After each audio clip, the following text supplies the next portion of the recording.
Amrita T V സംഘടിപ്പിക്കുന്ന കളിയിൽ അല്പം കാര്യം സീസൺ 2 പവർഡ് ബൈ വില്ലി വൈ toothpaste in association with Lazza ice creams, ICL Fincorp and Dhanlaxmi bank summer ക്യാമ്പിൻ്റെ ഇന്നത്തെ ലാസ്റ്റ് സെഷൻ ആണ് കേട്ടോ ഇത്. ഇന്നത്തെ ലാസ്റ്റ് സെഷൻ ഒരു നല്ല ബ്യൂട്ടിഫുൾ ആയിട്ടുള്ള സെഷനാണ്. Mainly because of the person who will be conducting this session. എനിക്ക് ഏറ്റവും പ്രിയപ്പെട്ട, ഞാൻ ഒരു 2-2.5 കൊല്ലം കൂടെ വർക്ക് ചെയ്തിട്ടുള്ള ആൻഡ് കേരളത്തിലെ one of the most honoured member of police, ഞങ്ങൾക്ക് ഏറ്റവും പ്രിയപ്പെട്ട, അമൃതയ്ക്ക് ഏറ്റവും പ്രിയപ്പെട്ട അലക്സാണ്ടർ ജേക്കബ് സാറാണ് ഇന്ന് നമ്മുടെ കൂടെ ഈ സെഷൻ എടുക്കാൻ വേണ്ടിയിട്ട് വന്നിട്ടുള്ളത്. നമ്മുടെ ഇന്നത്തെ സെഷൻ എന്താണെന്ന് പറയട്ടെ? കേൾക്കാൻ റെഡിയല്ലേ? Okay. Kerala politics and culture എന്നതാണ് ഈ സെഷൻ. ആൻഡ് ഈ സെഷൻ നയിക്കുന്നത് ഡോക്ടർ അലക്സാണ്ടർ ജേക്കബ് IPS ആണ് കേട്ടോ. സാറിനെ പറ്റിയിട്ട് കുറച്ച് വാക്കുകൾ നമ്മുടെ കുട്ടികൾക്ക് സാറിനെ ഒന്ന് അടുത്തറിയാനായിട്ടും തീർച്ചയായിട്ടും നിങ്ങൾ അറിഞ്ഞിരിക്കേണ്ട ഒരു വ്യക്തിത്വം തന്നെയാണ് സാർ. സാറിനെ പറ്റി ഏതാനും വാക്കുകൾ കുട്ടികളെ അറിയാൻ വേണ്ടിയിട്ട് പറയുകയാണ്.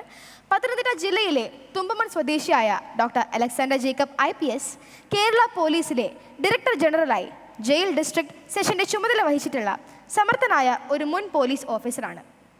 തിരുവനന്തപുരം മാർ ഇവാനിയോസ് കോളേജിൽ നിന്നും കെമിസ്ട്രിയിൽ ബിരുദം നേടിയ അദ്ദേഹം പിന്നീട് ഇംഗ്ലീഷ്, ഹിസ്റ്ററി, പൊളിറ്റിക്സ്, സോഷ്യോളജി എന്നിവയിൽ മാസ്റ്റേഴ്സ് ബിരുദവും നേടി. കുറഞ്ഞ ചെലവിൽ പോലീസ് സംവിധാനത്തെ പരിപാലിക്കുന്നതിനുള്ള മാർഗങ്ങൾ എന്ന വിഷയത്തിൽ MPhil നേടിയിട്ടുള്ള അദ്ദേഹം ഇൻഡോ ആംഗ്ലിയൻ സാഹിത്യത്തിൻ്റെ ഹിസ്റ്റോറിക്കൽ നോവലുകൾ എന്ന വിഷയത്തിൽ ഇംഗ്ലീഷ് സാഹിത്യത്തിൽ PhDക്ക് ഗവേഷണം നടത്തുകയും ചെയ്തു. പിന്നീട് മാർ ഇവാനിയോസ് കോളേജിൽ അധ്യാപകനായി സേവനം അനുഷ്ഠിച്ച അദ്ദേഹം ബാങ്ക് ഓഫീസർ തസ്തികയിൽ മികച്ച റാങ്കോടെ നിയമിതനായെങ്കിലും ആ മേഖലയിലേക്ക് തിരിയാതെ 1982 IPS നേടുകയുണ്ടായി. പരിശീലനാനന്തരം കോട്ടയത്തും കൊച്ചിയിലും superintendent, Cochin city police commissioner എന്നീ നിലകളിൽ പ്രവർത്തിച്ചു. 1992 മുതൽ 1995 വരെ തിരുവനന്തപുരം പോലീസ് ട്രെയിനിങ് കോളേജ് പ്രിൻസിപ്പളായി സേവനമനുഷ്ഠിച്ച അദ്ദേഹം നോർത്തേൺ റേഞ്ച് DIG ആയും സായുധ പോലീസ് ബറ്റാലിയൻ എന്നിങ്ങനെയുള്ള സ്ഥാനങ്ങളും വഹിച്ചു.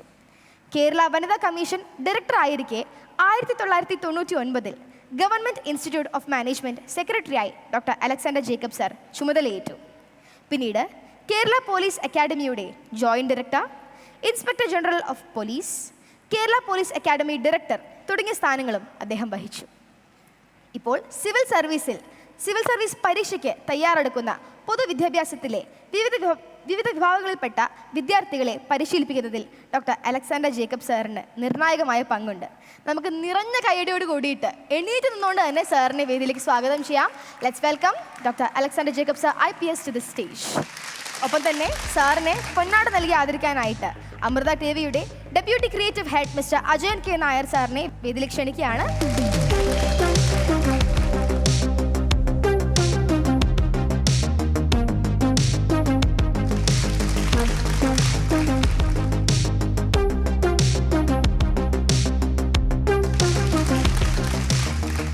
അമൃത TVയുടെ ക്യാമ്പിൽ പങ്കെടുക്കുന്ന വിദ്യാർത്ഥിനി സുഹൃത്തുക്കളെ, രക്ഷകർത്താക്കളെ, അമൃത TVയുമായി 6 വർഷമായി ബന്ധപ്പെടുകയും ലോകമെങ്ങും നൂറുകണക്കിന് പ്രോഗ്രാമിൽ പങ്കെടുക്കുകയും ചെയ്ത എനിക്ക് ഇവിടെ വരാനും നിങ്ങളെ അഭിസംബോധന ചെയ്യാൻ കഴിഞ്ഞത് വലിയ ഭാഗ്യമാണ്. നിങ്ങളോട് സംസാരിക്കാൻ ആവശ്യപ്പെട്ടത് പൊളിറ്റിക്സ് ആൻഡ് സോഷ്യൽ ഡെവലപ്മെൻറ്റ് എന്ന വിഷയമാണ്. പക്ഷേ ഞാൻ അമൃത TVയോട് പറഞ്ഞു, നിങ്ങളുടെ പ്രായത്തിലുള്ള കുട്ടികൾക്ക് പറ്റിയ വിഷയമല്ല അത് എന്ന് പറഞ്ഞു. അതുകൊണ്ട് അമൃത TVയുടെ അനുവാദത്തോടു കൂടി ഞാൻ ഇന്ന് നിങ്ങളോട് സംസാരിക്കുന്നത് ജീവിത വിജയം എന്ന വിഷയത്തെ പറ്റിയാണ്.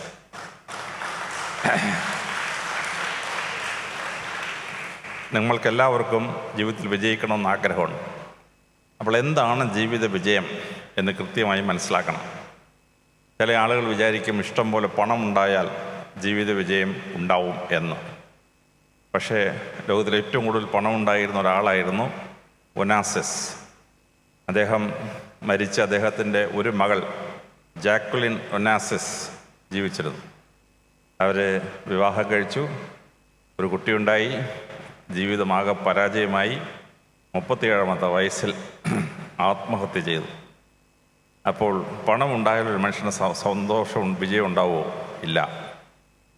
വേറെ ചിലർ സൗന്ദര്യമുണ്ടായാൽ വിജയം വരിക്കും എന്ന് വിചാരിക്കും. ലോകത്തിലെ ഏറ്റവും വലിയ സുന്ദരിയുള്ള ഒരാളായിരുന്നു ഹോളിവുഡിലെ പ്രസിദ്ധിയായ സോഫിയ ലോറൻ. അതുപോലെ തന്നെ സൗന്ദര്യം കൊണ്ട് ലോകത്തെ അമ്പരപ്പിച്ച അമേരിക്കയിലെ പ്രസിദ്ധയായ നടിയുണ്ടായിരുന്നു. അവരുടെ ആത്മകഥയിൽ അവരെഴുതി, ബ്യൂട്ടി ഈസ് എ കഴ്സ്, സൗന്ദര്യം ഒരു ശാപമാണ്. റോഡിൽ നടക്കാൻ വയ്യ, കടയിൽ പോയി ഒരു സാധനം വാങ്ങിക്കാൻ വയ്യ, കുളത്തിലിറങ്ങി നീന്താൻ പറ്റുമോ, അതില്ല. ഉള്ള ക്യാമറകളെല്ലാം ഇങ്ങനെ പുറകെ വന്ന് ശല്യമാണ്. അവർ പറഞ്ഞു സൗന്ദര്യം ഒരു ശാപമാണ്. ചിലർ വിചാരിക്കും അധികാരം കിട്ടിയ വലിയ ഭാഗ്യമാണ്. 27ാമത്തെ വയസ്സിൽ ജില്ലാ SP ആയ മനുഷ്യനാണ് ഞാൻ. പക്ഷേ അധികാരം ഒരു മനുഷ്യന് വിജയം കൊടുക്കുന്നില്ല. ഷാജഹാൻ മുഗൾ ചക്രവർത്തിയായിരുന്നു, മഹാനായ ചക്രവർത്തി. ആ ചക്രവർത്തി ജീവിതത്തിൻ്റെ അവസാനം 1628 ഭരണത്തിൽ വന്നു. 1631 ആയപ്പോഴേക്കും ഭാര്യ മുംതാസ് മഹൾ മരിച്ചു. അവൾക്ക് വേണ്ടി താജ്മഹൽ പണിഞ്ഞു പ്രഗത്ഭനായ ചക്രവർത്തി. പക്ഷേ 1656 മകൻ ഔറംഗസീബ് അദ്ദേഹത്തെ അറസ്റ്റ് ചെയ്തു, ജയിലിലിട്ടു. അവിടെ കിടന്നുകൊണ്ട് താജ്മഹൽ കണ്ടുകൊണ്ട് അദ്ദേഹം അവസാനം മരിച്ചു. അദ്ദേഹം പറഞ്ഞു, അധികാരം ഒരു മനുഷ്യന് വിജയം നൽകുന്നില്ല. അപ്പം എന്താണ് ജീവിത വിജയം? ഇപ്പം ആധുനിക മനഃശാസ്ത്രമായി പറയുന്നു, ജീവിത വിജയമെന്ന് പറഞ്ഞാൽ ഒരു 15 വയസ്സാവുമ്പോൾ ഒരു കുട്ടി ആഗ്രഹിക്കുന്നു, എനിക്ക് ഇന്ന സംഗതി നേടിയെടുക്കണം. അങ്ങനെ ആഗ്രഹിച്ച ശേഷം അത് നേടിയെടുക്കാൻ ഒരാൾക്ക് പറ്റിയാൽ അതാണ് ജീവിത വിജയം. നിങ്ങൾ ഓരോരുത്തരും ആ പ്രായത്തിലാണ് ഇപ്പോൾ നിൽക്കുന്നത്. നിങ്ങൾ ഈ പ്രായത്തിൽ എനിക്ക് ഇന്നതാവണം, ഇന്നത് നേടിയെടുക്കണമെന്ന് ആഗ്രഹിക്കുകയും അത് നേടിയെടുക്കാൻ പറ്റുകയും ചെയ്യുമ്പോൾ അതാണ് ജീവിത വിജയം. അപ്പോൾ നിങ്ങൾ ജീവിത വിജയം നേടണമെങ്കിൽ എന്താണ് നിങ്ങൾ പടിപടിയായി ചെയ്യേണ്ടത്? ഏറ്റവും ആദ്യമായി ഈശ്വരൻ ഒരു മനുഷ്യനെ ഭൂമി സൃഷ്ടിക്കുമ്പോൾ ആ കുട്ടിക്ക് ജീവിതത്തിൽ വിജയിക്കാൻ ഒരു 6-7 മേഖല ഈശ്വരൻ കൊടുത്തിട്ടുണ്ട്. ആ മേഖലയിൽ ഒന്ന് നമ്മൾ തിരഞ്ഞെടുക്കുകയും അവിടെ എത്തിച്ചേരാൻ പറ്റുകയും ചെയ്താൽ ജീവിത വിജയമാണ്. നിങ്ങളുടെ അപ്പനും അമ്മയ്ക്കുമൊക്കെ അവരുടെ ജീവിതകാലത്ത് സാധിക്കാൻ പറ്റാത്ത പല കാര്യങ്ങളുണ്ട്. അത് വെച്ചിട്ട് അവർ നിങ്ങളോട് പറയും, ഡോക്ടറാവോ, എൻജിനീയറാവോ, അതാവോ ഇതാവോ എന്നൊക്കെ. അച്ഛനും അമ്മയുടെയും കഴിവല്ലേ നിങ്ങൾക്കുള്ളൂ, അതുകൊണ്ട് അവരെക്കാൾ വലിയ കാര്യം നിങ്ങൾക്ക് നേടാൻ പറ്റുമോ? പറ്റിയല്ല. പക്ഷേ ഇപ്പോൾ ശാസ്ത്രം ഒരു പരീക്ഷ കണ്ടുപിടിച്ചിട്ടുണ്ട്, കരിയർ ആപ്റ്റിറ്റ്യൂഡ് ടെസ്റ്റ്. നമ്മളൊരു കമ്പ്യൂട്ടർ മുമ്പിലിരുന്ന് ഒരു 200ഓളം ചോദ്യങ്ങൾക്ക് ഉത്തരം പറയുമ്പോൾ കമ്പ്യൂട്ടർ അടിയിൽ എഴുതി കാണിക്കും, ഈ കുട്ടിക്ക് ജീവിതത്തിൽ വിജയിക്കാൻ താഴെ പറയുന്ന 6-7 മേഖലകളുണ്ട്. നിങ്ങൾക്ക് ഈശ്വരൻ കഴിവ് തന്നെ ആ ഒരു മേഖല നിങ്ങൾ തിരഞ്ഞെടുക്കുകയും അതിലൂടെ മേപ്പോട്ട് പോവുകയും ചെയ്യാൻ പറ്റിയാൽ നിങ്ങൾക്ക് ജീവിത വിജയമുണ്ടാവും. അപ്പോൾ എന്താണ് ഈ കരിയർ ആപ്റ്റിറ്റ്യൂഡ് ടെസ്റ്റ്?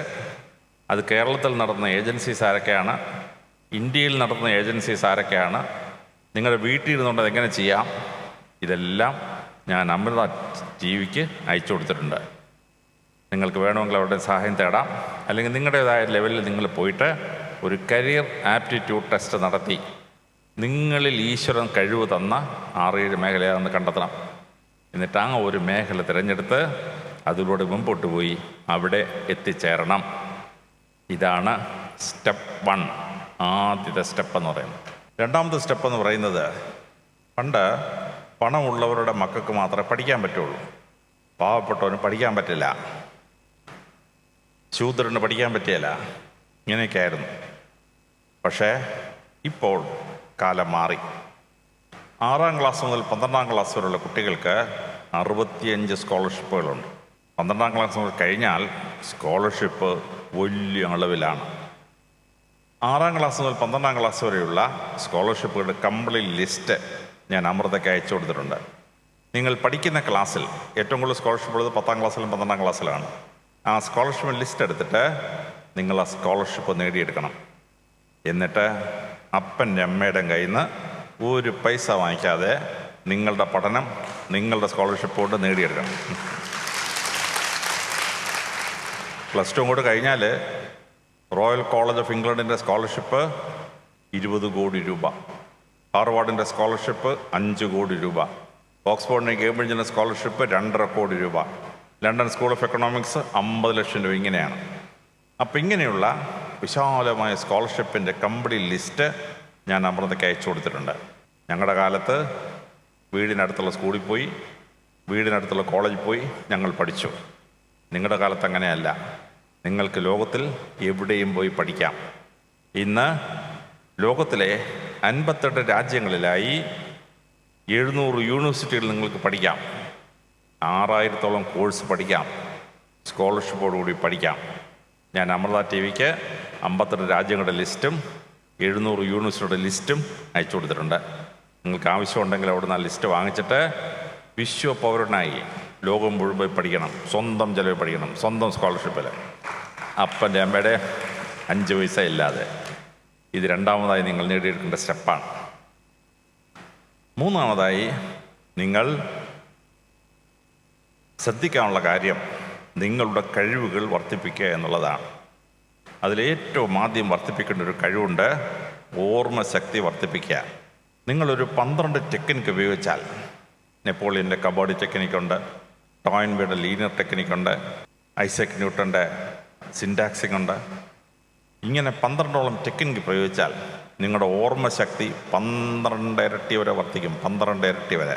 ഞാൻ ആ 12 ടെക്നിക്കും അമൃത TV-ക്ക് അയച്ചു കൊടുത്തിട്ടുണ്ട്. നിങ്ങളതൊന്ന് വാങ്ങിച്ചിട്ട് നിങ്ങൾ അതിലെന്തെല്ലാം ടെക്നിക്ക് പ്രയോഗിക്കാൻ പറ്റുമോ അത് പ്രയോഗിച്ച് നിങ്ങളുടെ ഓർമ്മശക്തി ഭയങ്കരമായിട്ട് കൂട്ടണം. കൂട്ടിക്കഴിഞ്ഞാൽ പരീക്ഷ എഴുതുമ്പം ഭയങ്കര മാർക്ക് വാങ്ങിക്കാൻ പറ്റും. ഇനി പരീക്ഷ എഴുതുമ്പോൾ മാർക്ക് കൂടുതൽ കിട്ടാൻ പഠിച്ചതുകൊണ്ടും അറിവ് കൊണ്ടും മാത്രമല്ല മാർക്ക് കിട്ടുന്നത്. പരീക്ഷയ്ക്ക് ഒരുപാട് ടെക്നിക്കുണ്ട്. ഞാൻ 4 MA-യും 2 PhD ഉൾപ്പെടെ 8 ഡിഗ്രി എടുത്തൊരു മനുഷ്യനാണ്. 175 പരീക്ഷ പാസ്സായി. പലപ്പോഴും റാങ്കായിരുന്നു. എനിക്ക് ഈ പരീക്ഷ എഴുതുന്നത് ഫുട്ബോൾ കളിക്കുന്ന ഒരു രസമാണ്. ചുമ്മാ പോയി പരീക്ഷ എഴുതും, റിസൾട്ടൊക്കെ പുറകാലേ വരും. ഈ പരീക്ഷ എഴുതുമ്പോൾ ഒരു മാർക്ക് വാങ്ങിക്കാൻ ഒരു 12 ടെക്നിക്കുണ്ട്. ആ ടെക്നിക്കും കൊണ്ട് പ്രയോഗിച്ച് കഴിഞ്ഞാൽ നമുക്ക് അപാരമായ മാർക്ക് സ്കോർ ചെയ്യാൻ പറ്റും. റാങ്കും ഫുൾ A+ ഒക്കെ വാങ്ങിക്കാൻ പറ്റും. ഞാൻ ആ 12 ടെക്നിക്ക് അമൃത TV-ക്ക് അയച്ചു കൊടുത്തിട്ടുണ്ട്. ആവശ്യമുള്ളവർ അമൃത TV-യിൽ നിന്ന് വാങ്ങിച്ചോളുക, എടുത്തു വെച്ചിട്ട് ആ ടെക്നിക്ക് പരീക്ഷയ്ക്ക് ഇങ്ങോട്ട് പ്രയോഗിക്കണം. പ്രയോഗിച്ച് കഴിയുമ്പം റാങ്കും ഫസ്റ്റ് ക്ലാസ്സും ഒക്കെ കിട്ടും. അപ്പം നമ്പർ 1 ടെക്നിക്ക് നിങ്ങളെ ഈശ്വരനെ സൃഷ്ടിച്ച് കഴിവ് കണ്ടെത്തണം. നമ്പർ 2 അത് സ്കോളർഷിപ്പ് നേടിയെടുക്കണം. ലോകത്തിലെ 700 യൂണിവേഴ്സിറ്റി പോയി പഠിച്ച് സ്കോളർഷിപ്പ് പോയി പഠിച്ച് അത് നേടിയെടുക്കാനായിട്ട് നിങ്ങൾ പഠിച്ചിരിക്കണം. മൂന്നാമത്തത് നിങ്ങളുടെ കഴിവുകൾ, ഓർമ്മശക്തി, ബുദ്ധിശക്തിയൊക്കെ വർദ്ധിപ്പിച്ച് പരീക്ഷകളിൽ വിജയം വരിക്കാനുള്ള മാസ്റ്ററി നേടിയെടുക്കണം. അതാണ് മൂന്നാമത്തെ സ്റ്റെപ്പ്. നാലാമത്തെ സ്റ്റെപ്പ് എന്താണെന്ന് ചോദിച്ചാൽ, പഠിക്കുമ്പോൾ അത് രസകരമായി പഠിക്കണം. രസകരം. നിങ്ങൾക്ക് എന്ത് സാധനവും കട്ടിയായിട്ട് പഠിക്കാം, രസകരമായി പഠിക്കാം. ഇപ്പം കണക്ക് ചില കുട്ടികൾക്ക് വളരെ പ്രയാസമാണ്. കണക്ക് ബുദ്ധിമുട്ടായ കുട്ടികൾക്ക് കണക്ക് പഠിക്കാനായി മാത്തമാറ്റിക്സ് ഫോർ ഫൺ എന്നൊരു പുസ്തകമുണ്ട്. മലയാളത്തിലൊരു പുസ്തകമുണ്ട്, കണക്കിലെ കളികൾ. അപ്പോൾ കണക്ക് കളിച്ച് പഠിക്കാം. മിളിന്ദായുടെ കഥകളുണ്ട്. മിളിന്ദ രാജാവ് ഒട്ടപ്പാവിൽ ഭാര്യയോടൊപ്പം ഇരിക്കുകയായിരുന്നു. അപ്പോൾ കുറേ പക്ഷികൾ പറന്നുപോയി. രാജാവ് അവരോട് ചോദിച്ചു, പക്ഷികളെ നിങ്ങൾ എത്ര പേരുണ്ട്? പക്ഷികളുടെ രാജാവ് പറഞ്ഞു, ഞങ്ങളോളവും അതിൽ പകുതിയും ഒന്നും ചേർന്നാൽ 100. മിളിന്ദരാജാവിൻ്റെ ഭാര്യ ചോദിച്ചു, എത്ര രാജാവ് ഈ പക്ഷികളുടെ എണ്ണം? രാജാവ് പറഞ്ഞു, 36. ഓൾജിബ്രയാണ്. x + ½ x + 1/4 x + 1 = 100. അതായത് 99 = 2.25 x. അപ്പോൾ x എത്ര? 36. ഇങ്ങനെ നിങ്ങൾ ഓൾജിബ്ര പഠിച്ചാൽ ഓൾജിബ്ര വളരെ ഈസി ആയിട്ട് പഠിക്കാം. നല്ല രസമാണ് പഠിക്കാൻ. ഫ്രാക്ഷൻ പഠിക്കും. 1 + 2 + 1 + 3. ചില പിള്ളേർക്ക് തലച്ചോറ് കയറത്തില്ല, ഭയങ്കര പാട്. അപ്പോൾ നിങ്ങൾ എന്ത് ചെയ്യണം? കഥയിലൂടെ പഠിക്കണം. ചന്ദ്രഗുപ്ത മൗര്യൻ്റെ കാലത്ത് ചാണക്യൻ എന്നൊരു മന്ത്രി ഉണ്ടായിരുന്നു. ആ സമയത്ത് ഒരു ക്ഷത്രിയന് 3 ഭാര്യമാരുണ്ടായിരുന്നു. ഒരു ക്ഷത്രിയ ഭാര്യ, ഒരു വൈശ്യ ഭാര്യ, ഒരു ശൂദ്ര ഭാര്യ. അന്നത്തെ നിയമപ്രകാരം ക്ഷത്രിയ ഭാര്യയിൽ കുട്ടികളുണ്ടായാൽ പകുതി സ്വത്ത് അവനുള്ളതാണ്. ക്ഷത്രിയന് ഒരു വൈശ്യ സ്ത്രീയിൽ ഭാര്യ ഉണ്ടായാൽ 3 സ്വത്ത് അവർക്കുള്ളതാണ്. ക്ഷത്രിയന് ശൂദ്ര സ്ത്രീയിൽ ഭാര്യ ഉണ്ടായാൽ 9 സ്വത്ത് അവർക്കുള്ളതാണ്. ക്ഷത്രിയൻ മരിച്ചു. 17 ആന. മൂത്ത മോൻ പറഞ്ഞു, എനിക്ക് പകുതി തരണം. 17 ആന പകുതി എത്ര? 8.5 ആന. ആനയെ മുറിക്കാൻ പറ്റുമോ? ഭയങ്കര ബഹളം. മറ്റവൻ പറഞ്ഞു, എനിക്ക് 5.25 ആനയെ തരണം. 17-ൻ്റെ. ഭയങ്കര ബഹളം. കേസ് കോടതിയിൽ വന്നു. ജഡ്ജി പറഞ്ഞു, നിങ്ങളുടെ പ്രശ്നം പരിഹരിക്കണമെങ്കിൽ എൻ്റെ ആനയും കൂടി നിങ്ങൾക്ക് തരാം. അദ്ദേഹത്തിന് ആനയും കൊണ്ട് വന്നു. 17 ആനയുടെ കൂടെ അദ്ദേഹത്തിന് ആനയെ നിർത്തി. മൂത്തവനോട് പറഞ്ഞു, നിനക്ക് പകുതിയല്ലേ വേണ്ടിയേ, 9 ആന നീ കൊണ്ടുപോയിക്കൊള്ളാൻ പറഞ്ഞു. വൈശ്യശ്രീയുടെ മോനെ വിളിച്ചു, എനിക്ക് 3 ആനയല്ലേ കിട്ടണ്ടേ, 6 ആനയെ നീ കൊണ്ടുപോയിക്കൊള്ളാൻ പറഞ്ഞു. ശൂദ്രശ്രീയുടെ മോനെ വിളിച്ചു, എനിക്ക് 9 കിട്ടണ്ടേ, 2 ആന നീ കൊണ്ടുപോയിക്കൊള്ളാൻ പറഞ്ഞു. ജഡ്ജി പറഞ്ഞു, 9 6 15 2 17 ആന പോയി, എൻ്റെ ആന ബാക്കിയായി, ഞാൻ അതിൻ്റെ പുറത്ത് കയറി വീട്ടിൽ പോകാമെന്ന് പറഞ്ഞു. ജഡ്ജി അദ്ദേഹത്തിൻ്റെ ആനപ്പുറത്ത് കയറി വീട്ടിലങ്ങ് പോയി. അപ്പോൾ 1 + 2 + 1 + 3 + 1 + 9 = 17/18. നിങ്ങളിങ്ങനെ ഈ കളി പഠിച്ചിട്ട് ഫ്രാക്ഷൻ പഠിച്ചാൽ വളരെ എളുപ്പത്തിൽ അത് പഠിക്കാൻ പറ്റും, ഈസിയായിട്ട് പഠിക്കാൻ പറ്റും. കളികളിലൂടെ കണക്ക് പഠിക്കുക. കെമിസ്ട്രി പഠിക്കുക. കെമിസ്ട്രി ത്രൂ 107 സ്റ്റോറീസ് ഒരു പുസ്തകമുണ്ട്. കഥകളിലൂടെ കെമിസ്ട്രി പഠിക്കുക. ഒരു വീട്ടിൽ ഭയങ്കര എലിശല്യം. വീട്ടുടമസ്ഥൻ പോയി ഒരു പൂച്ചയെ വാങ്ങിച്ചുകൊണ്ട് വന്നു. പൂച്ചയോട് പറഞ്ഞു, നീ ഒരെലിയെ പിടിച്ചാൽ നിനക്കൊരു വറുത്ത മീൻ തരും. വറുത്ത മീൻ എന്ന് പറഞ്ഞാൽ പൂച്ചയ്ക്ക് അതിപ്പോൾ ഒരു ആകർഷണമുണ്ടോ? അപ്പോൾ ഒരു എലി ഓടി പൂച്ച എന്ന എലിയെ പിടിച്ചു കൊണ്ടുവന്നു, മീൻ വാങ്ങിക്കാൻ കൊണ്ടുവന്നു. അപ്പോൾ ഉണ്ട് വേറൊരു എലി കുറുക്കച്ചാടി. പൂച്ച പോയി ആ എലിയും പിടിച്ചു. 2 മീൻ വാങ്ങിക്കാനായിട്ട് വന്നു. ഇപ്പോൾ പൂച്ചയുടെ പേരെന്താണ്? ഓക്സിജൻ. എലിയുടെ പേരെന്താണ്? ഹൈഡ്രജൻ. ഒരു പൂച്ചയും 2 എലിയോട് ചേരുമ്പം H2O. എന്താണ്? Water molecule. വെള്ളം ഉണ്ടാവുന്ന കഥയാണ്. പൂച്ച എലിയെ പിടിക്കുന്ന കഥയായിട്ട് പഠിച്ചപ്പോൾ വളരെ എളുപ്പം.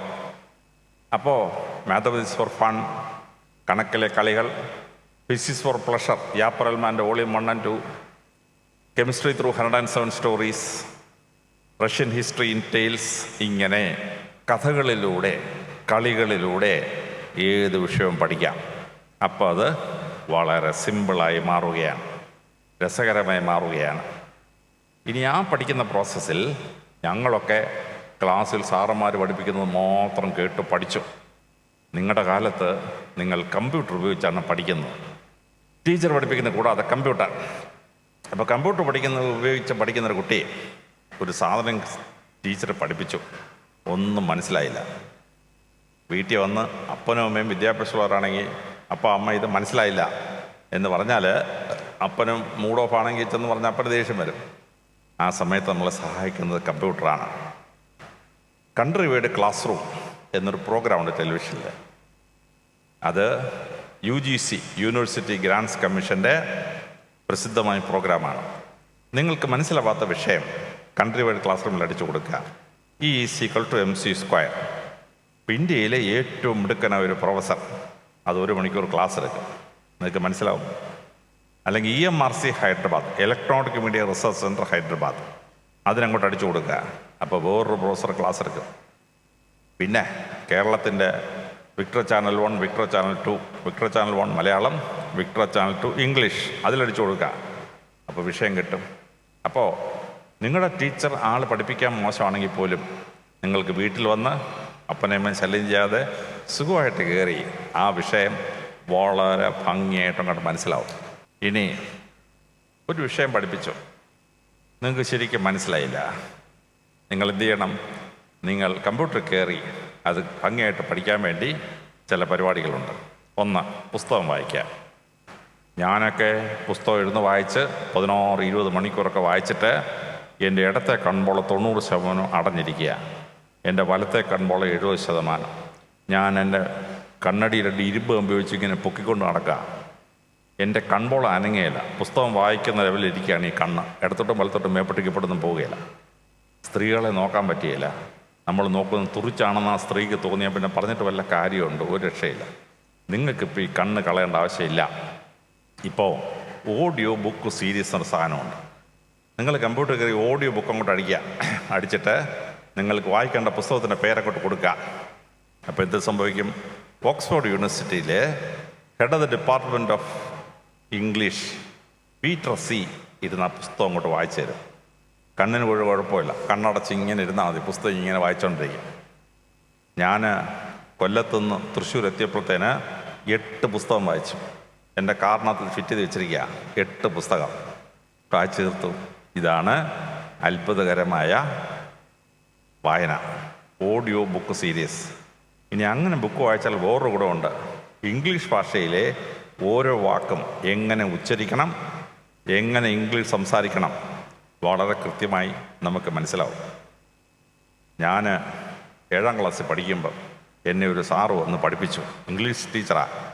അങ്ങനെ ഒരു വാക്ക് പഠിപ്പിച്ചു, കിഡിനാപ്പ് എന്നൊരു കിഡിനാപ്പ്. ഞാൻ 9ാം ക്ലാസ്സിൽ പഠിക്കുമ്പം BSc ബീഡുകാരെ ഒരു ടീച്ചർ ക്ലാസ്സിൽ വന്നു. അവർ പഠിപ്പിച്ചപ്പോൾ എനിക്ക് മനസ്സിലായത് കിഡ്നാപ്പ് എന്ന വാക്കിനെയാണ് മറ്റേ ആളെന്നെ കിഡിനാപ്പ് എന്ന് പഠിപ്പിച്ചതെന്ന്. ഈ ടീച്ചറിനെ പഠിപ്പിച്ചില്ലായിരുന്നു ഞാൻ DGP ആയിട്ട് വലുതും പോയി. ആരുടെ കുട്ടിയെ കിഡ്നാപ്പ് ചെയ്യുന്ന വെച്ചാൽ SI എന്നെ മൊത്തം വെച്ചിരിക്കത്തില്ല, വിവരമില്ലാത്ത DGP കിഡ്നാപ്പ് പഠിച്ചുകൊണ്ടിരിക്കുന്നു. പക്ഷേ നിങ്ങൾ ഓഡിയോ ബുക്ക് കേട്ടാൽ ഓരോ വാക്കും എങ്ങനെ ഉച്ചരിക്കണമെന്ന് കൃത്യമായി നമുക്ക് മനസ്സിലാവും. ഇംഗ്ലീഷ് സംസാരിക്കാൻ പഠിക്കും. Audio book series. ഇനി പുസ്തകം ഇംഗ്ലീഷിലാണ് അല്ലെങ്കിൽ ഹിന്ദിയിലാണ്, നിങ്ങൾക്കത് മലയാളത്തിലൊന്ന് വായിക്കണം. എന്ത് ചെയ്യണം? കുക്കു ആപ്പിനകത്ത് കയറണം. KU കുക്കു ആപ്പിനകത്ത് കയറിയിട്ട് പുസ്തകത്തിന് പേര് കൊടുക്കണം. Gone with the Wind, Margaret Mitchell, Malayalam. പുസ്തകം എന്ത് ചെയ്യും? അത് സമ്മറിയാക്കി മലയാളത്തിൽ ആ പുസ്തകം നമുക്ക് പറഞ്ഞു തരും. ഇനി പുസ്തകം മുഴുവൻ വായിക്കണോ? വേണ്ട. ഞാൻ ലിയോ ടോൾസ്റ്റോയുടെ വാർ ആൻഡ് പീസ്, യുദ്ധവും സമാനം വായിക്കാൻ 3 ആഴ്ച എടുത്തു. 21 ദിവസം 3200 പേജുള്ള പുസ്തകം വായിച്ചു കൊടുത്തു. നിങ്ങൾക്കോ? നിങ്ങൾക്കിപ്പം ബ്ലിങ്കിസ്റ്റ് എന്നൊരു സാധനമുണ്ട്, BLINKIST. അതിനകത്തോട്ട് കയറി war and peace Leo Tolstoy English എന്നടിച്ചാൽ റഷ്യൻ ഭാഷയുള്ള പുസ്തകത്തിൻ്റെ സമ്മറി 10 പേജിൽ സ്ക്രീനിൽ വരും. 15 മിനിറ്റ് കൊണ്ട് കാര്യം കഴിഞ്ഞു. പണ്ട് ഞങ്ങൾ നോൺ ഡീറ്റെയിൽ പഠിക്കാൻ 3 ആഴ്ച 1 മാസമൊക്കെ എടുക്കും. നിങ്ങൾക്കോ? അരമണിക്കൂർ. David Copperfield summary possible question and answer അടിച്ചങ്ങോട്ട് കൊടുത്താൽ നിങ്ങളുടെ നോൺ ഡീറ്റെയിൽ പുസ്തകത്തിൻ്റെ സമ്മറിയും വരും. അതിനകത്ത് ചോദിക്കാവുന്ന 10 ചോദ്യം ഉത്തരം അപ്പോഴേ സ്ക്രീനിൽ വരും. ബ്ലിങ്കിസ്റ്റ്. പരിപാടി കഴിഞ്ഞു. ഇനി നിങ്ങൾക്ക് വെറുതെ കേട്ടാലൊന്നും പോരാ, കാണണം. എന്ത് ചെയ്യണം? നിങ്ങൾ യൂട്യൂബിൽ കയറി ഡോക്യുമെൻ്ററീസ് എന്നൊരു സെക്ഷനാണ്, അതിനകത്ത് കയറണം. എന്നിട്ട് പഠിക്കേണ്ട വിഷയം അങ്ങോട്ട് അടിച്ചു കൊടുക്കണം. കൊടുത്താൽ 66 ലക്ഷം വീഡിയോസാണ്. 66 ലക്ഷം. പിരമിഡ്സ് ഓഫ് ഈജിപ്റ്റ് അങ്ങോട്ട് കൊടുത്താൽ 6 മണിക്കൂറാണ് ഓരോ പിരമിഡ്. ഇത് പണിഞ്ഞാരാണ്, അതിൻ്റെ പ്രത്യേകത എന്താണ്, അതിന് എത്ര വഴക്കമുണ്ട്, എത്ര മുറിയുണ്ട്, എത്ര സൈസുണ്ട്, എത്ര ഹൈറ്റുണ്ട്, കംപ്ലീറ്റ് ഇഞ്ച് വരും. സോളാർ സിസ്റ്റം അങ്ങോട്ട് അടിച്ചു കൊടുത്താൽ സൂര്യൻ, ഓരോ ഗ്രഹങ്ങൾ, അതിൻ്റെ വലിപ്പം എത്ര, സർക്കംഫറൻസ് എത്ര, അതിൻ്റെ പ്രത്യേകത എന്തൊക്കെയാണ്. 7 മണിക്കൂർ പ്രോഗ്രാമാണ്. സുഖം പരിപാടി. അറിവിൻ്റെ ഭണ്ഡാകാരം തുറന്നു വരും. യൂട്യൂബിൽ കയറി ഡോക്യുമെൻ്ററീസിൽ കയറി 66 ലക്ഷം വീഡിയോസിൽ നിന്ന് നിങ്ങൾക്ക് ആവശ്യമുള്ള വീഡിയോ എടുത്തിട്ട് വായിച്ച് മനസ്സിലാക്കാം. ഇനി ബിബ്ലിയോഗ്രഫി. നിങ്ങൾ പഠിക്കുന്ന വിഷയത്തെപ്പറ്റി എത്ര പുസ്തകം എഴുതിയിട്ടുണ്ട്? ബിബ്ലിയോഗ്രഫി കയറി അടിച്ചു നോക്കിയാൽ കംപ്ലീറ്റ് പുസ്തകത്തിൽ ലിസ്റ്റിഞ്ഞ് വരും. ഞാനും എൻ്റെ ഭാര്യയും ഇംഗ്ലീഷ് PhD എടുത്തവരാണ്. ഒരിക്കൽ ഞങ്ങൾ അമേരിക്കയിലെ ഫോക്നറുടെ നോവൽസിനെ പറ്റി സംസാരിച്ചു. ഞാൻ പറഞ്ഞു അതിനെപ്പറ്റിയൊന്നും കാര്യമായിട്ട് പുസ്തകമൊന്നും കാണാൻ വഴിയില്ല എന്ന് പറഞ്ഞു. 10-30 പുസ്തകം കാണത്തുള്ളതാണ്. ഭാര്യ പറഞ്ഞു നമുക്കൊന്ന് അടിച്ചു നോക്കാം. ഞങ്ങൾ കമ്പ്യൂട്ടറിൽ കയറി അടിച്ചു കൊടുത്തു. ഫോക്നേഴ്സ് നോവൽസ് കമൻട്രീസ് അടിച്ചു കൊടുത്തു. ഞങ്ങൾ താഴെ വന്ന് ആഹാരമെല്ലാം കഴിച്ചു. അപ്പോഴത്തേക്ക് എൻ്റെ അപ്പൻ എന്നെ കാണാൻ വന്നു. അദ്ദേഹത്തോട് 1/4 മണിക്കൂർ വർത്തമാനം പറഞ്ഞു. അത് കഴിഞ്ഞ് കമ്പ്യൂട്ടറിൽ പോയി നോക്കിയപ്പം കമ്പ്യൂട്ടർ അടിച്ച് മറിച്ചിരിക്കുകയാണ്. 24,000 പുസ്തകം എഴുതിയിട്ടുണ്ട് ഫോക്നറുടെ നോവൽസിനെ പറ്റി. അപ്പോൾ ഒരറിവാണ്. അപ്പോൾ നിങ്ങൾക്ക് ആവശ്യമുള്ള സമയത്ത് അതെടുത്ത് പ്രയോഗിക്കാം. പരീക്ഷ അങ്ങോട്ട് IAS പരീക്ഷയ്ക്ക് എഴുതുമ്പം നിങ്ങളങ്ങോട്ട് പുസ്തകത്തിൻ്റെ പേരും നമ്പറും കൂടെ ഓടിച്ച് കഴിയുമ്പോൾ എക്സാമിനേഷൻ IASൻ്റെ പേപ്പർ നോക്കുന്ന ആളാണ് ഞാൻ. ഞങ്ങൾക്ക് അമ്പരുന്നു ഈ കുട്ടിക്ക് എന്തൊരു അറിവാണെന്ന്. അറിവ് എവിടുന്ന് വന്നു? ബിബ്ലിയോഗ്രഫി ഉപയോഗിക്കുകയാണ്. Encyclopedia search. പണ്ട് ഞങ്ങളൊക്കെ തിരുവനന്തപുരത്ത് പോയി യൂണിവേഴ്സിറ്റി ലൈബ്രറിയുടെ 2ാം നിലയിൽ ചെന്ന് പുസ്തകം എഴുതി കൊടുത്തു കഴിഞ്ഞ് ഞങ്ങൾ അകത്ത് കയറി ഇരുമ്പ് ഗേറ്റ് അടയ്ക്കും, പൂട്ടും, വായിക്കാൻ തരും. വായിച്ചിട്ട് നമ്മൾ തിരിച്ചു കൊടുത്തിട്ട് തിരിച്ചു വരും. ഒരു ദിവസത്തെ മെനക്കേട്, അന്നത്തെ മുഴുവൻ വണ്ടിക്കൂലി, അന്നത്തെ മുഴുവൻ ആഹാരത്തിന് ചിലവ് എല്ലാം കൂടെ ചിലവാണ്. നിങ്ങൾക്കോ? നിങ്ങൾ ബെഡ്റൂമിലോട്ടിരുന്ന് കമ്പ്യൂട്ടർ എടുത്ത് വെച്ചിട്ട് എൻസൈക്ലോപീഡിയ സെർച്ച് അടിച്ചു കൊടുത്താൽ അപ്പോൾ വരും. ബ്രിട്ടാനിക്ക എന്ത് പറയുന്നു, അമേരിക്കാനെ എന്ത് പറയുന്നു, കോളേജ് എൻസൈക്ലോപീഡിയ എന്ത് പറയുന്നു, വേൾഡ് ബുക്ക് എൻസൈക്ലോപീഡിയ എന്ത് പറയുന്നു. ഒറ്റ അടിക്ക് കൈ വരും. നിങ്ങളങ്ങോട്ട് ചെന്ന് തൃശ്ശൂർ പട്ടണം അടച്ചു കൊടുത്താൽ അതിനെപ്പറ്റി ഏതൊക്കെ എൻസൈക്ലോപീഡിയ പറയുന്നുണ്ടോ കംപ്ലീറ്റ് അറിവിഞ്ഞ് വരും. നിങ്ങൾ പരീക്ഷയ്ക്ക് അറിവെടുത്ത് അങ്ങോട്ട് പ്രയോഗിക്കുമ്പോൾ ഭയങ്കര മാർക്ക് ഇങ്ങനെ വന്നുകൊണ്ടേയിരിക്കും. Chat GPT. ഓ എൻ്റെ അമ്മോ, ഇത് കണ്ടുപിടിച്ചവനെ സമ്മതിച്ചു കൊടുക്കണം. ഗോവിന്ദച്ചാമി ജയിലിൽ ചാടി. അപ്പോൾ എന്നെ വൈകിട്ട് TV ചാനലുകാർ വിളിച്ചു. സാറേ, ഞാൻ 4 കൊല്ലം ജയിൽ DGP ആയിരുന്നു, ഒരു ചർച്ചയ്ക്ക് വരാമെന്ന് ചോദിച്ചു. ഞാൻ പെട്ടെന്ന് പേപ്പർ എടുത്ത് വെച്ച് കേരളത്തിലെ ഇന്ത്യയിലെയും പ്രധാനപ്പെട്ട ജയിൽ ചാട്ടങ്ങളൊക്കെ ഒന്ന് നോക്കി. അപ്പോൾ എൻ്റെ മരുമോൻ വന്നു. മരുമോൻ ബിടെക് എഞ്ചിനീയറാണ്. എന്തു ഒപ്പായിരുന്നു ചെയ്യുന്നത്? ഞാൻ പറഞ്ഞ പൊന്നുമോനെ, ഇന്ന് 7 മണിക്കൊരു ചർച്ചയുണ്ട്, ജയിൽ ചാട്ടങ്ങളുടെ ലിസ്റ്റ് എടുക്കുക എന്ന് പറഞ്ഞു. ഓ, അതിന് പപ്പ സമയം കളയണ്ട. അവൻ നേരെ കമ്പ്യൂട്ടറോട്ട് വന്നിട്ട് നൊട്ടോറിയസ് ജയിൽ എസ്കേപ്സ് അടിച്ചു കൊടുത്തു. അപ്പോൾ 200 രാജ്യങ്ങളിലായി 12,000 ജയിൽ ചാട്ടങ്ങളുടെ ലിസ്റ്റ് ഇങ്ങനെ ഇറങ്ങി വരുന്നു. ഞാൻ പറഞ്ഞു, പൊന്നുമോനെ നോക്കാൻ സമയമില്ലല്ലോ, നൊട്ടോറിയസ് 200 അടിക്കാൻ പറഞ്ഞു. നൊട്ടോറിയസ് 200 അടിച്ചു കൊടുത്തു. ലോക ചരിത്രത്തിലെ ഏറ്റവും വലിയ ജയിൽ ചാട്ടങ്ങളുടെ ലിസ്റ്റ് ടപ്പേന്ന് ഇറങ്ങി വന്നു. ഞാനതുകൊണ്ട് ചർച്ചയ്ക്ക് കയറി, അടിച്ച് പാറത്തി. ജനങ്ങൾ അമ്പരന്ന് പോയി. DGPക്ക് എന്തൊരു അറിവപ്പാ, എനിക്കൊരു പഴവും ഇല്ല. ലിസ്റ്റ് എടുത്ത് വെച്ചിട്ട് ഞാൻ പറയുകയാണ് TV ചാനലിൽ, നിങ്ങൾ ഈ ലിസ്റ്റ് എടുത്ത ശേഷം പരീക്ഷയ്ക്ക്, +2 പരീക്ഷയ്ക്ക് അല്ലെ ഡിഗ്രി പരീക്ഷയ്ക്ക് അടിച്ചങ്ങോട്ട് പറത്തിയുണ്ടല്ലോ, എക്സാമും റമ്പെടുത്ത് ഈ കുട്ടിക്ക് എന്തൊരു അറിവപ്പോൾ, അവനേക്കാൾ കൂടുതൽ അറിവാണ് ഈ കുട്ടി കാണിക്കുന്നത്. അതാണ് ചാറ്റ് GPT, ആർട്ടിഫിഷ്യൽ ഇൻ്റലിജൻസ്. ഇതൊരു സംഭവം എന്ന് പറയുമോ ആർട്ടിഫിഷ്യൽ ഇൻ്റലിജൻസ്. അപ്പോൾ നിങ്ങൾ ഇങ്ങനെയൊക്കെയുള്ള വിദ്യ ഉപയോഗിച്ചിട്ട് പരീക്ഷയ്ക്കെടുത്ത് പ്രയോഗിച്ചു കഴിഞ്ഞാൽ റാങ്കോ അതിനപ്പുറത്ത് എന്താണോ അത് കിട്ടിയിരിക്കും. അപ്പോൾ ഓർമ്മശക്തിയും ബുദ്ധിശക്തിയും വർദ്ധിപ്പിക്കണം, പരീക്ഷയുടെ ടെക്നിക്ക് പ്രയോഗിക്കണം, കമ്പ്യൂട്ടർ ഉപയോഗിച്ചിട്ട് പഠിക്കണം.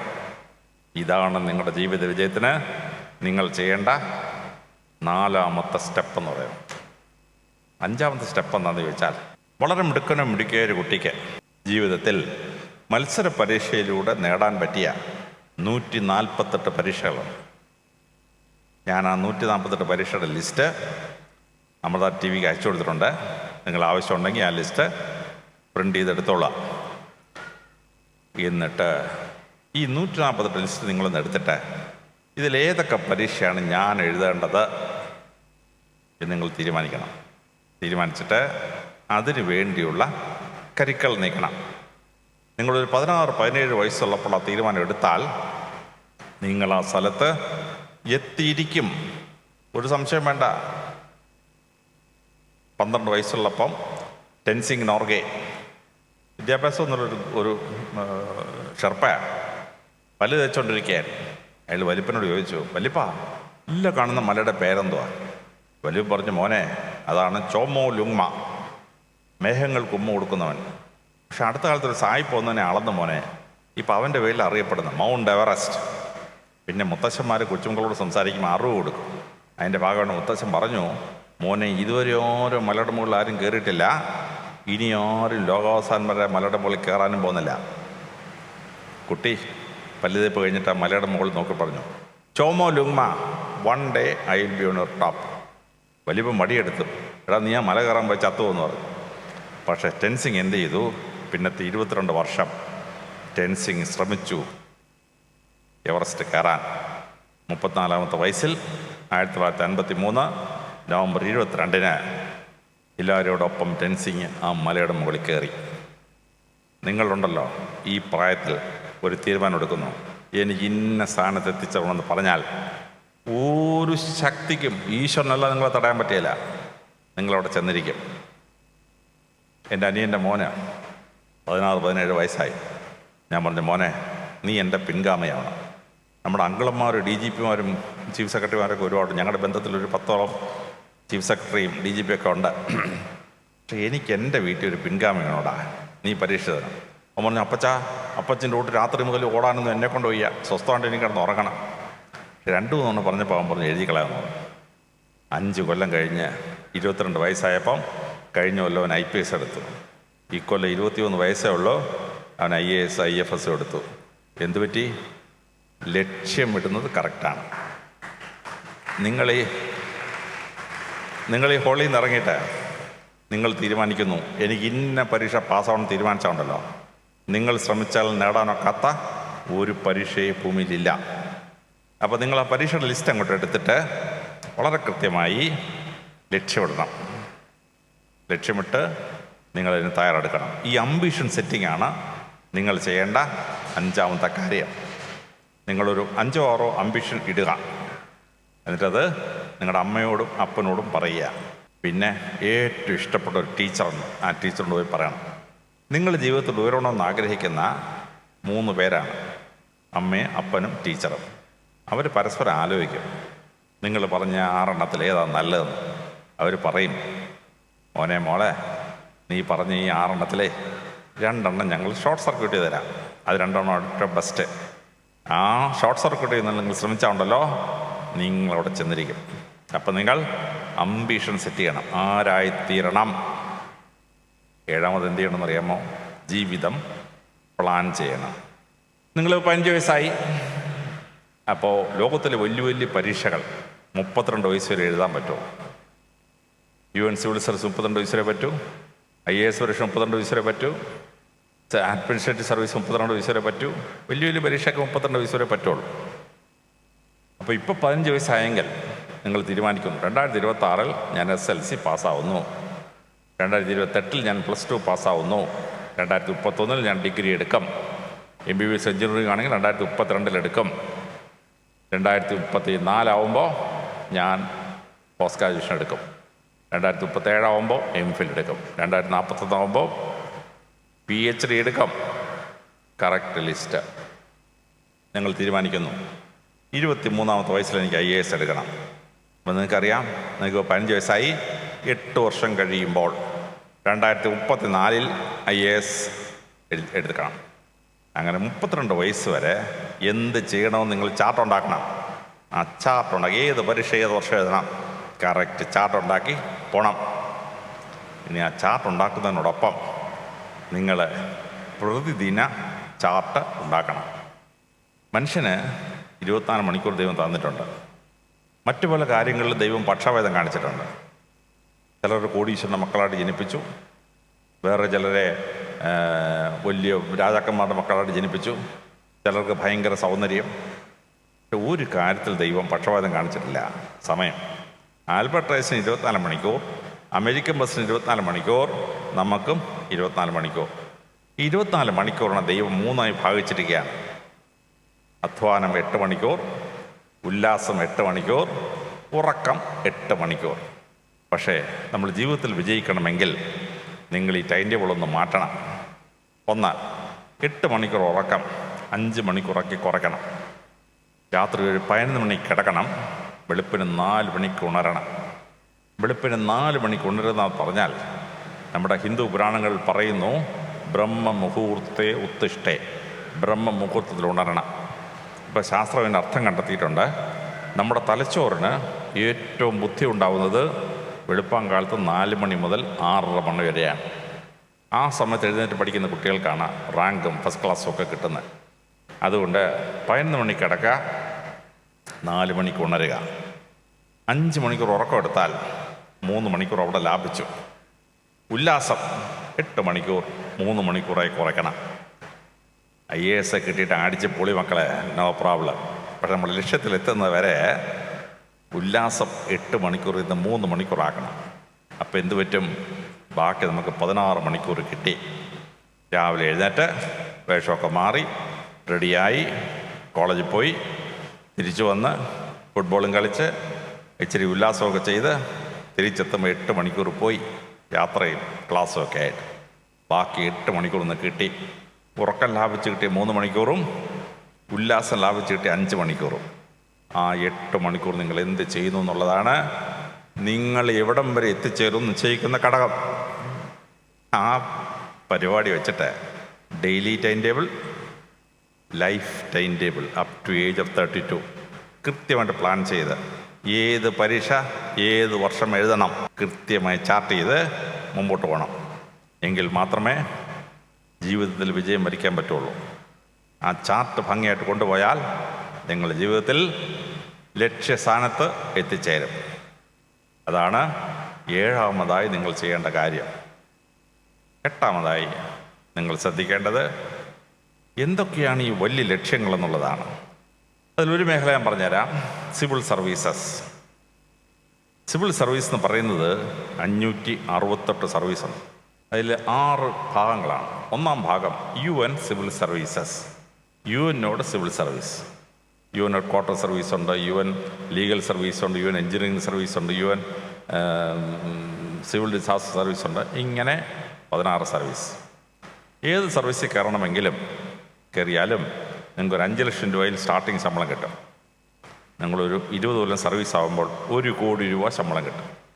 അല്ലെങ്കിൽ നിങ്ങൾ വിശ്വപൗരന്മാരാണ്. പ്രിയങ്കര നമ്മുടെ Thiruvananthapuram MP Shashi Tharoor assistant secretary ജനറലായിട്ട് അത് റിസൈൻ ചെയ്തിട്ടാണ് നമ്മുടെ MP ആയിട്ട് വന്നത്. അപ്പോൾ നിങ്ങൾ ഡിഗ്രി പാസ്സായ ശേഷം ADB ഏഷ്യൻ ഡെവലപ്മെൻറ്റ് ബാങ്കിൻ്റെ 3 കൊല്ലത്തൊരു പ്രോഗ്രാമുണ്ട്, YPP യങ് പ്രൊഫഷണൽ പ്രോഗ്രാം. അത് കഴിഞ്ഞാലേ UN സിവിൽ സർവീസ് എഴുതാൻ പറ്റുള്ളൂ. നിങ്ങൾ UN സിവിൽ സർവീസ് എഴുതി പാസ്സായി കഴിഞ്ഞാൽ നിങ്ങൾ ലോകം മുഴുവൻ അറിയപ്പെടുന്ന വിശ്വപൗരന്മാരാണ്. ശശി തരൂറിനെ പോലെ, നമ്മുടെ പ്രസിഡന്റ് ജോസഫ് സാറിനെ പോലെയൊക്കെ ആയിത്തീരും. ഇപ്പോൾ UNOയുടെ ഡിസാസ്റ്റർ റിലീഫ് സർവീസ് എൻ്റെ തലവനാരാണ്? ഒരു മലയാളി, അങ്കമാലിക്കാരൻ മുരളി തുമ്മാരുകുടി. നിങ്ങൾക്ക് എത്തിച്ചേരാം അവിടെ. രണ്ടാമത്തത് ഇന്ത്യൻ സിവിൽ സർവീസുകൾ 27 സർവീസാണ്. അതിൽ 3 class 1 services, IAS, IPS, IFS foreign service 3. പിന്നെ 17 central service group A, Indian income tax service, audit and account service, revenue service, custom service, railway service, information service. ഇങ്ങനെ 17. 9 സെൻട്രൽ സർവീസ് ഗ്രൂപ്പ് B, എല്ലാം കൂടെ 27. ഈ പരീക്ഷയ്ക്ക് 21 വയസ്സ് തൊട്ട് എഴുതാം. 32 വരെ എല്ലാവർക്കും പറ്റുള്ളൂ, 35 വരെ ചിലർക്കൊക്കെ എഴുതാം. ആദ്യം ഒരു പ്രിലിമിനറി എക്സാമിനേഷനാണ്. General knowledge 100 question, 200 mark. പിന്നെ നിങ്ങളുടെ ആപ്റ്റിറ്റ്യൂഡ് ചെക്ക് ചെയ്യുന്ന ഒരു ടെസ്റ്റ് ഉണ്ട്, ഒബ്ജക്റ്റീവ് ടൈപ്പാണ്. പിന്നെ 7 പേപ്പർ, ജനറൽ സ്റ്റഡീസ് 3 പേപ്പർ, പിന്നെ എത്തിക്സ് ആൻഡ് മോറൽസിൻ്റെ ഒരു പേപ്പർ, essay 1 പേപ്പർ, പിന്നെ ഒരു വിഷയത്തെപ്പറ്റി 2 പേപ്പർ. ഏത് വിഷയമായാലും കൊള്ളാം. 47 വിഷയമുണ്ട്. അതിലേതെങ്കിലും വിഷയം എടുത്താൽ 2 പേപ്പർ. ഇത് കഴിഞ്ഞാൽ പിന്നെ ഇൻ്റർവ്യൂ ആണ്. ഇത് പാസ്സായി ഇറങ്ങുമ്പോൾ നിങ്ങൾ 27 സർവീസിലേക്ക് നിങ്ങൾ പ്രവേശിക്കുകയാണ്. 27 വയസ്സ് കഴിഞ്ഞപ്പോൾ ഞാൻ കോട്ടയം SP ആയിട്ട് വരികയാണ്. പണ്ടത്തെ കോട്ടയം ജില്ല 3 രാജാക്കന്മാരുടെ രാജ്യമാണ്. വടക്കൻകൂർ രാജാവ്, തെക്കൻകൂർ രാജാവ്, മീനച്ചിൽ കർത്താക്കന്മാർ. 3 രാജാക്കന്മാരുടെ രാജ്യം ചേരുന്നതാണ് കോട്ടയം ജില്ല. അത് കഴിഞ്ഞ് എൻ്റെ അടുത്ത് കണ്ണൂർ SP ആക്കി. കണ്ണൂർ എന്ന് പറഞ്ഞാൽ 3 രാജാക്കന്മാരുടെ ഏരിയയാണ്. പ്രസിദ്ധനായ കോലത്തൂർ രാജാക്കന്മാരുടെ ഏരിയ മുഴുവൻ, പിന്നെ തെക്ക് അറക്കൽ ബീവി, ചിറക്കൽ രാജാവ്, അറക്കൽ ബീവി, പഴശ്ശി രാജാവ്. 3 രാജാക്കന്മാരുടെ രാജ്യം ചേരുന്നതാണ് കണ്ണൂർ SP. 30ാമത്തെ വയസ്സിൽ അധികാരമുണ്ട്, ജനങ്ങളെ സെർവ് ചെയ്യാൻ പറ്റും. ഇന്ത്യൻ സിവിൽ സർവീസുകൾ. 3ാമത്തെ പ്രൊഫഷണൽ സർവീസസ്. നിങ്ങൾ MBBS എടുത്തു, നിങ്ങൾക്ക് ഇന്ത്യൻ മെഡിക്കൽ സർവീസ് ഇല്ല. IAS തുല്യമായ സർവീസാണ്. പക്ഷെ നിങ്ങൾ ഡോക്ടറായിട്ട് ജോലി ചെയ്യുകയാണ്. ലബോറട്ടറി സർവീസോ മെഡിക്കൽ കോളേജിൻ്റെ പ്രിൻസിപ്പലോ ഒക്കെ ആയിട്ട് പോകുന്ന ഇന്ത്യൻ മെഡിക്കൽ സർവീസ് എടുക്കാം. നിങ്ങൾ എഞ്ചിനീയറിംഗ് പാസ്സായി BTech എടുത്തു, നിങ്ങൾക്ക് എന്ത് ചെയ്യാം? ഇന്ത്യൻ എഞ്ചിനീയറിംഗ് സർവീസ് എഴുതാം. നമ്മുടെ പ്രിയങ്കരനായ മെട്രോ ശ്രീധരൻ 21 വയസ്സിൽ പാസ്സായി. അദ്ദേഹം ഡൽഹി മെട്രോ പണിഞ്ഞു, ബാംഗ്ലൂർ മെട്രോ പണിഞ്ഞു. റിട്ടയർ ശ്രീധരൻ തിരിച്ചു വെച്ചുകൊണ്ട് നമ്മൾ കൊച്ചിൻ മെട്രോ പണിഞ്ഞു, പാമ്പൻ പാലം പണിഞ്ഞു. അദ്ദേഹം ലോകപ്രസിദ്ധനായി. നിങ്ങൾക്ക് ഇന്ത്യൻ എഞ്ചിനീയറിംഗ് സർവീസ് എടുക്കാം. IAS തുല്യമായ പരീക്ഷയാണ്. എഞ്ചിനീയറായിട്ട് തന്നെ IASന് ജോലി ചെയ്യാം. നിങ്ങൾ എക്കണോമിക്സ് പഠിച്ചോ? Indian economic service. നിങ്ങൾ സ്റ്റാറ്റിസ്റ്റിക്സ് പഠിച്ചോ? Indian statistical service. നിങ്ങൾ ജിയോളജി പഠിച്ചോ? Indian geology service. ശാസ്ത്ര വിഷയങ്ങൾ ഡിഗ്രി എടുത്തവർ, medicine, engineering, maths, physics, chemistry, zoology, botany, forestry, agriculture, ഇങ്ങനെ ശാസ്ത്ര വിഷയങ്ങൾ ഡിഗ്രി എടുത്ത കുട്ടികൾക്ക് ഇന്ത്യൻ ഫോറസ്റ്റ് സർവീസ്, വനത്തിൻ്റെ സർവീസ്, IAS തുല്യമായ സർവീസാണ്. നിങ്ങൾക്ക് പ്രകൃതിയെ സംരക്ഷിക്കാം, കാടിനെ സംരക്ഷിക്കാം, ചക്കക്കൊമ്പനെ പുറകെ ഓടാം. ഇങ്ങനെ ഒരുപാട് പരിപാടികളാണ്. 10 സർവീസുണ്ട്. എല്ലാ സർവീസും IAS തുല്യ സർവീസാണ്, പ്രൊഫഷണൽ സർവീസാണ്. ഇത് 3ാം സെറ്റ് പരീക്ഷയാണ്. 4ാമത്തത് സബോർഡിനേറ്റ് സർവീസസ്. കേന്ദ്ര ഗവൺമെൻറ് സബോർഡിനേറ്റ് സർവീസ് ഉണ്ട്. റെയിൽവേ സ്റ്റേഷൻ മാസ്റ്റർ പരീക്ഷ ഉൾപ്പെടെയുള്ള സർവീസുകൾ. സംസ്ഥാന ഗവൺമെൻറ് സബോർഡിനേറ്റ് സർവീസ് ഉണ്ട്. ഡെപ്യൂട്ടി കളക്ടർ പരീക്ഷ പാസ്സായി കഴിഞ്ഞാൽ ഡെപ്യൂട്ടി കളക്ടറാവും. 8 കൊല്ലം കഴിയുമ്പോൾ IAS കിട്ടും. നിങ്ങൾ IAS പരീക്ഷ പാസ്സായി IAS എടുത്താൽ ഇന്ത്യയിൽ 30 സംസ്ഥാനത്ത് പോയി ജോലി ചെയ്യണം. KS എടുത്തിട്ടാണ് നിങ്ങൾ കളക്ടറാവുന്നതെങ്കിൽ കേരളത്തിൽ തന്നെ കളക്ടറാവാം. സബ് ഇൻസ്പെക്ടർ പരീക്ഷ എഴുതാം, SP റിട്ടയർ ചെയ്യുക. നിങ്ങൾക്ക് വില്ലേജ് ഓഫീസറുടെ പരീക്ഷ എഴുതാം, പഞ്ചായത്ത് സെക്രട്ടറിയുടെ പരീക്ഷ എഴുതാം, സെക്രട്ടേറിയറ്റ് അസിസ്റ്റൻറ്റ് പരീക്ഷ എഴുതാം. ഇങ്ങനെ 48 പരീക്ഷകളുണ്ട്. അതാണ് സബോർഡിനേറ്റ് സർവീസസ് എന്ന് പറയുന്നത്. 5-മത്തേത് private administrative service. Tata administrative service തുടങ്ങുമ്പോൾ തന്നെ 3 ലക്ഷം രൂപ ശമ്പളം കിട്ടും. നിങ്ങൾ ടിസ്കോയുടെ ജനറൽ മാനേജർക്കാണെങ്കിൽ 3 കോടി രൂപ ഒരു മാസം ശമ്പളം കിട്ടും. അഡാനിയുടെ പോർട്ട് സർവീസ് ഉണ്ട്, അംബാനിയുടെ ഇലക്ട്രോണിക് സർവീസ് ഉണ്ട്. ഇങ്ങനെ 22 സർവീസുകളുണ്ട്. നല്ല ജോലി, നല്ല സ്റ്റാറ്റസ്, നല്ല അധികാരം. ബാങ്കിങ് സർവീസ് എക്സാമിനേഷൻ 1980 ഞാനായിരുന്നു ഇന്ത്യയിലെ ഫസ്റ്റ് റാങ്ക്. ഞാൻ ബാങ്ക് ജോലി വേണ്ടാന്ന് വെച്ചിട്ടാണ് കോളേജ് ലെക്ചറായിട്ട് പോയത്. 3-1 ശമ്പളത്തിൽ. എൻ്റെ മാനസികാവസ്ഥയ്ക്കാണ്. നല്ല ശമ്പളം, നല്ല സ്റ്റാറ്റസ്. ഇങ്ങനെ ഒരുപാട് സർവീസസ് ഉണ്ട്. പിന്നെ 6-മത്തേത് multinational services. Sundar Pichai പാറശാലയിൽ നിന്ന് നാഗർകോവിലോട്ട് പോകുമ്പോൾ നമ്മൾ റോഡ് സൈഡിൽ ഒരു വീട് കാണും. സുന്ദർ പിച്ചൈയുടെ വീടാണ്. അദ്ദേഹം അമേരിക്കയിൽ പോയി ഗൂഗിളിൻ്റെ ഇൻ്റർനാഷണൽ മാനേജിംഗ് ഡയറക്ടറായി. പിച്ചൈയുടെ ശമ്പളം എത്ര? 46 വയസ്സുള്ളൂ കേട്ടോ. 1 crore പെർ ഡേ. ഒരു ദിവസം 1 കോടി രൂപ, 325 കോടി രൂപയാണ് ശമ്പളം. പ്രിയങ്കരനായ പ്രധാനമന്ത്രി നരേന്ദ്രമോദി അമേരിക്കയിൽ ചെന്നു. സുന്ദർ പിച്ചൈ അദ്ദേഹത്തെ കാണാൻ വന്നു. എന്നിട്ട് പറഞ്ഞു, ദിസ് ഈസ് മൈ മദർ. പ്രധാനമന്ത്രി നരേന്ദ്രമോദി എന്ത് ചെയ്തു? കുനിഞ്ഞ് സുന്ദർ പിച്ചൈയുടെ അമ്മയുടെ കാലെ തൊട്ടു. ഒരു അസിസ്റ്റന്റ് എഞ്ചിനീയറുടെ ഭാര്യയാണ്. സുന്ദർ പിച്ചൈയുടെ അപ്പനൊരു എഞ്ചിനീയറാണ്. ഗ്രേറ്റ് മദർ, ഇതുപോലൊരു മോനെ വളർത്തിയ അമ്മയല്ലേ എന്ന് പ്രധാനമന്ത്രി കാലത്തൊട്ട് വന്നിച്ചു. സുന്ദർ പിച്ചൈ മൾട്ടിനാഷണൽ കമ്പനിയുടെ വേറൊരു മാനേജിംഗ് ഡയറക്ടർ നമ്മുടെ കോട്ടയത്തുകാരൻ തോമസ് എബ്രഹാമാണ്. ശമ്പളം എത്ര? 22 കോടി രൂപ. നിങ്ങൾ ഇന്ദിരാ ന്യൂയെ പറ്റി കേട്ടില്ലേ? ഒരു അയ്യർ സ്ത്രീയാണ്. പക്ഷേ അമേരിക്കയിൽ ചെന്നിട്ട് കൊറിയക്കാരൻ ന്യൂയെ കല്യാണം കഴിച്ചു. ഇന്ദിരാ ന്യൂയായി. അവരാണ് പെപ്സിക്കോളയുടെ മാനേജിംഗ് ഡയറക്ടർ. ശമ്പളം എത്ര? 25 കോടി രൂപ ഒരു മാസം. ഇങ്ങനെയാണ് മക്കളെ ഇപ്പോഴത്തെ ശമ്പളങ്ങളൊക്കെ. അപ്പോഴേ മൾട്ടിനാഷണൽ കമ്പനിയുടെ മാനേജിംഗ് ഡയറക്ടേഴ്സായിട്ട് പോവുക. ലോകത്തിലെ ഏറ്റവും കൂടുതൽ ശമ്പളം ആർക്കാ? ജോൺസൺ കമ്പനിയുടെ മാനേജിംഗ് ഡയറക്ടർ. അയാളുടെ ഒരു കൊല്ലത്തെ ശമ്പളം 1000 crores, 1000 കോടിയാണ് അയാളുടെ ഒരു വർഷത്തെ ശമ്പളം. ജോൺസൺ. മക്കളെ, നിങ്ങൾക്ക് ആർക്ക് വേണമെങ്കിലും ഇവിടെ എവിടെയും ചെന്ന് ചേരാം. പക്ഷേ എന്തൊക്കെയാണ് ഈ പരീക്ഷ?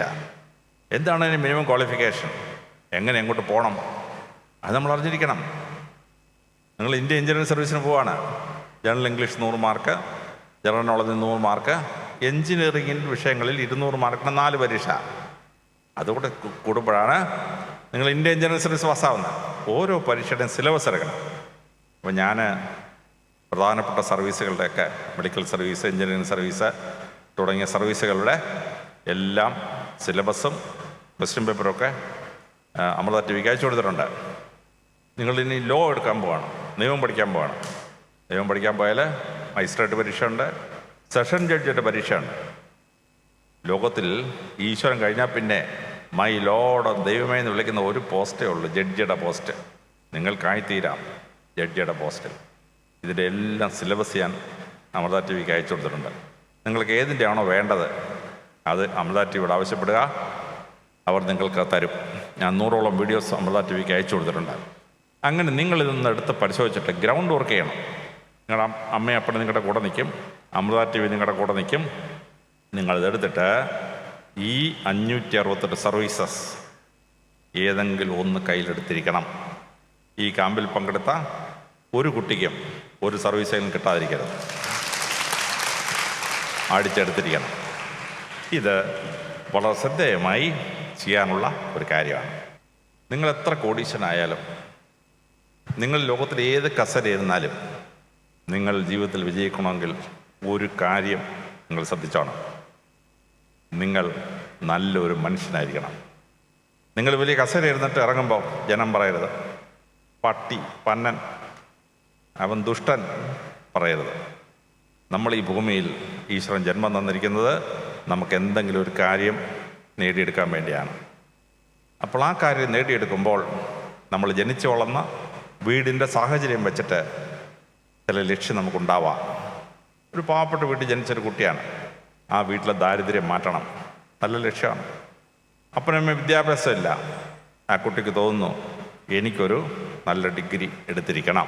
ഓരോ സംഭവമാണ്. ജനിച്ച വീടിനനുസരിച്ചിട്ട് ചില ലക്ഷ്യങ്ങൾ ഉണ്ടാവാം. അതിനപ്പുറത്ത് നമ്മൾ വലിയ ലക്ഷ്യമെടുത്തിട്ട് വലിയ കാര്യങ്ങൾ നേടിയെടുക്കാൻ പറ്റും.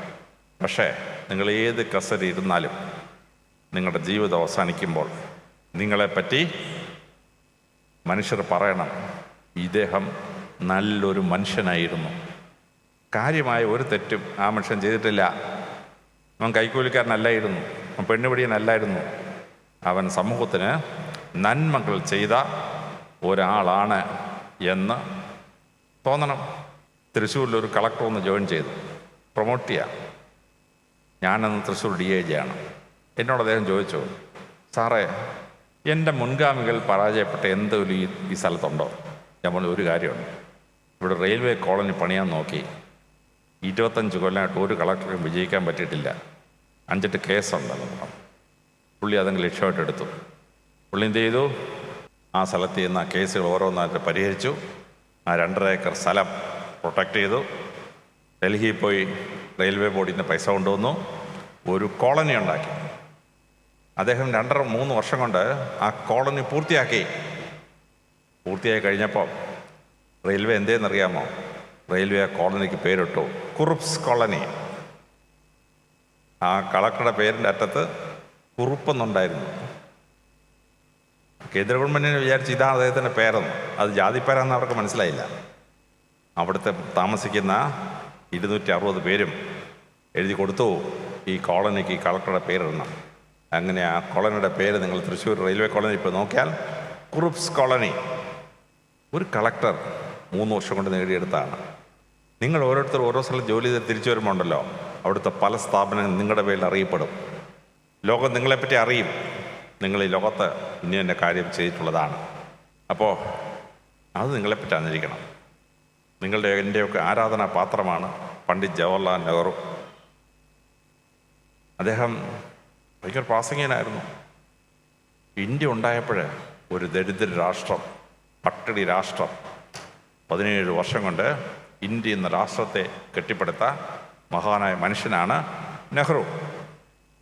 ആ മനുഷ്യനെ പറ്റി വളരെ ശ്രദ്ധേയമായി ആൽബർട്ട് ഐൻസ്റ്റൈൻ ഇവിടെ വന്നപ്പം ഒരു വാചകം പറഞ്ഞു, after all the scavengers have done the scavenging work, Nehru is still the great man that he was, great though human so lovable. നിങ്ങൾ ഈ ലോകത്തെ വലിയ വലിയ കാര്യങ്ങൾ നേടിക്കഴിയുമ്പോൾ ഉണ്ടല്ലോ, നിങ്ങളിപ്പോൾ ജനം പറയണം, ആ മനുഷ്യൻ മഹാനായിരുന്നു. പക്ഷേ മഹാനാണെങ്കിലും ഒരു സാധാരണ മനുഷ്യൻ്റെ സിംപ്ലിസിറ്റി അദ്ദേഹത്തിനുണ്ടായിരുന്നു. അദ്ദേഹം ആരാലും സ്നേഹിക്കപ്പെടുന്ന ഒരു മനുഷ്യനായിരുന്നു. ലൗകികമായ തെറ്റുകൾ ചെയ്യാതെ തലമുറകൾ ഓർത്തിരിക്കുന്ന, ജനഹൃദയങ്ങൾ സ്ഥാനം പഠിക്കുന്ന ഒരാളായിത്തീരിക്കണം. ഇരിക്കുന്ന കസേരയ്ക്കൊപ്പം നല്ല മനുഷ്യരായി തീരണം. മാതാമന്താമന്തമ്മ അമ്മ PhD എടുത്തിട്ടുണ്ടോ? ഓണററി PhD ഉണ്ട്, എടുത്തിട്ടില്ല.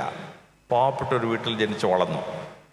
പക്ഷേ ഇന്ന് കേരളത്തിൻ്റെ ഇന്ത്യയുടെയും നവോത്ഥാനത്തിൻ്റെ മാർഗദിശ കൊടുത്ത മഹതിയായ സ്ത്രീയായി മാറി മാതാമന്താനന്ദമയി. പഠിച്ചതുകൊണ്ടോ സിവിൽ സർവീസ് ജയിച്ചുകൊണ്ടാണോ? അല്ല. പണമുള്ള വീട്ടിൽ ജനിച്ചു വളർന്നതാണോ? അല്ല. അവിടെയാണ് മനുഷ്യനെ മനുഷ്യനാക്കുന്ന വലിയൊരു സഹോദര്യത്തിന് തുടക്കം അമൃതാനന്ദമയി അമ്മയ്ക്ക് തുടക്കാൻ പറ്റിയത്. അതുകൊണ്ട് നിങ്ങൾ ഓരോരുത്തരും ഈ പാതകളിലൂടെ പോയി വലിയ നിലകളിലെത്തിയ ശേഷം നിങ്ങളുടെ ജീവിതം അവസാനിക്കുമ്പോൾ ജനങ്ങൾ പറയണം, he was a great man, great though human so lovable. നല്ല മനുഷ്യരെന്നറിയപ്പെട്ടിട്ട് വേണം ഈ ജീവിതം അവസാനിക്കാൻ. ഇത് നിങ്ങളുടെ ജീവിത വിജയത്തിന് വേണ്ട 9 പടികളാണ്. ആ 9 പടികൾ ഒന്നൊന്നായി കയറാൻ ആവശ്യമായ 100ഓളം വീഡിയോസ് ഞാൻ അമൃത TV ഏൽപ്പിച്ചിട്ടുണ്ട്. നിങ്ങൾക്ക് ഏതാണോ വേണ്ടത് അത് അമൃത TVയോട് ആവശ്യപ്പെട്ടാൽ അവർ നിങ്ങൾക്ക് തരും. അത് വെച്ചിട്ട് നിങ്ങൾ കണ്ടെത്തണം. അതുകൊണ്ട് ഇന്നിവിടെ ഈ ക്യാമ്പിൽ പങ്കെടുക്കുന്ന എല്ലാ കുട്ടികളും ജീവിതത്തിൽ വലിയ നിലകളിലെത്തി നിങ്ങളുടെ മാതാപിതാക്കൾക്കും നിങ്ങളുടെ ഗുരുജനങ്ങൾക്കും അമൃത ടി വിക്കും വലിയ സന്തോഷം നൽകുന്ന, ഈ നാടിന് അഭിമാനം നൽകുന്ന വിജയശ്രീലാളിതരായ മഹൽ വ്യക്തികളായി തീരട്ടെ എന്ന് പ്രാർത്ഥിച്ചുകൊണ്ട് എൻ്റെ എളിയ വാക്കുകൾ ഞാൻ ഉപസംഹരിക്കുന്നു. നമസ്കാരം.